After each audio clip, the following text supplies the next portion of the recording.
Hey guys, আমি দেব। তোমরা সবাই কেমন আছো? প্রায় এক সপ্তাহ পরে মিস্ত্রি কাকুরা এলো। আমি দেখিয়েছিলাম তোমাদেরকে ঠাকুর ঘরের প্রায় সব কাজই হয়ে গেছিলো, গেটের সামনেরটুকু বাকি ছিল।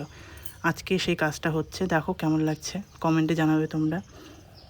আর তোমাদেরকে দেখিয়েছিলাম কিছুদিন আগে আমাদের উপর থেকে ভিউটা এরম দেখায়।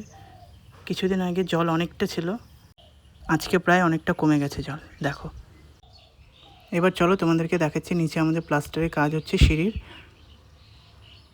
আর দেখো চারদিকে কত নোংরা। এই নোংরাগুলোকে একদম কাজ শেষ হওয়ার পরে পরিষ্কার করে ফাইনাল লুক যখন হবে তোমাদেরকে সবাইকে দেখাবো। এই দেখো নিচে প্লাস্টারের কাজ হচ্ছে। এই কাকুটাই প্লাস্টারের কাজ করছে। এর ওপরে প্লাস্টার হয়ে যাওয়ার পর এর উপরে টাইলস বসাবে, এই কাকুটাই বসাবে। এবার চলো, বাবা ডাকলো বাড়িতে, কেন ডাকলো জানি না, শুনে আসি।